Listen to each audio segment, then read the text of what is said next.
Hi guys, welcome back and hello if you are new. So today I'm going to be talking about perhaps one of the biggest pop punk bands that wrote two albums and basically changed the landscape of what pop punk and I think, you could argue modern rock actually looks like, not once but twice, in the form of 1994's Dookie and 2004's American Idiot, which was literally a Bible for me, pretty much. I learned every single song of that on guitar. It was absolutely awesome.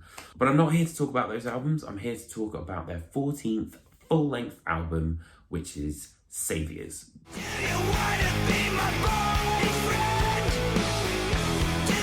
Immediately, the moment that this record starts, it's evident that that classic feel of Green Day is back. The run of The American Dream Is Killing Me, Look Ma No Brains, and Bobby Sox opens the record, I think, with so much kind of energy and gusto. Saviors, for me, feels like it's got 2 feet in Green Day's sound. So you've got that sort of classic Green Day that you would associate with the band, and then you've got more of a kind of contemporary sound, something that they've been playing with for the last sort of 10 years, I would say, and also has something to say politically and about the times that we're living in, really. And I think this, having 2 feet in both sides of Green Day has to do with them working with producer Rob Cavallo, who, for those who might not know, was responsible for Dookie. He was responsible for American Idiot. So the guy's got a pretty good track record.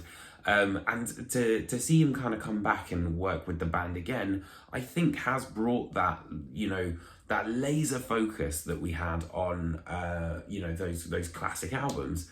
But I think one of the biggest things when it comes to Green Day is always looking at the details of things like dynamics. When I Bastard, for example, the way that the guitars, drum and bass all come in on that final section really kind of hits that sort of aggression, I think, and makes that big impact that you want to have with, Green Day.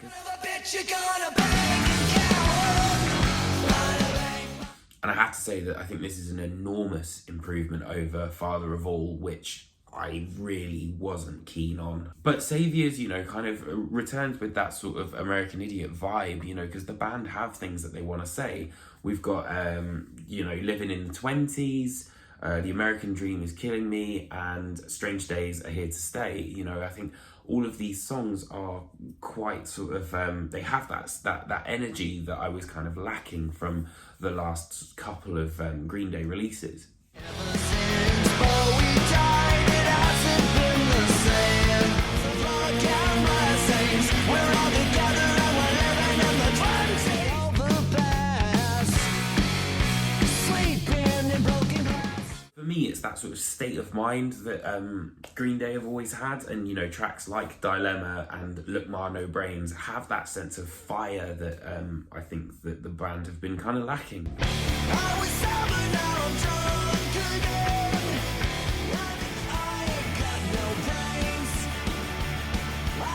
It's also not forgetting the more cinematic elements and, the kind of bigger operatic, epic sounds that the band started to kind of experiment with from American Idiot onwards. You've got tracks like Father to a Son, which has, very sort of rousing string orchestration. And then you've also got Fancy Sauce, which is the album kind of closer.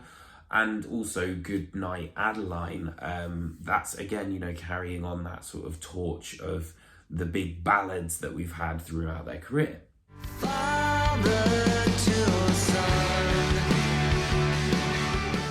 But then the band also, don't forget that there's always a sense of fun. You've got 1981, which has got that sort of like that sort of like quite quick drum beat, and then Coma City as well. That sort of the final drum solo, drum fill kind of section where Trey just goes absolutely mental, I think is brilliant, and just shows that the band are actually enjoying what they're playing. She's gonna bang her head like that teenage would.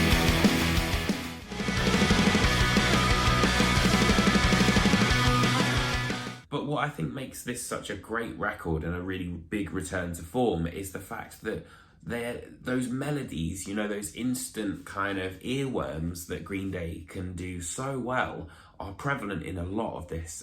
And I think, Mike Dirnt's bass is absolutely amazing on this record. The rhythm section is so good, and there's a lot of that sort of that's kind of like, you know, associated with Green Day, particularly on Coma City. But I have to say there are a couple of sticking points, and they kind of come in the form of, I think that the album could have been a little bit better if it was more streamlined. I don't know if we needed Susie Chapstick and Corvette Summer.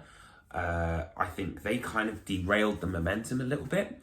And I also reckon if we had Saviors as the penultimate track and Father to a Son as the last song, that would have been really, really cool. And then maybe try and get like Fancy Sauce somewhere else.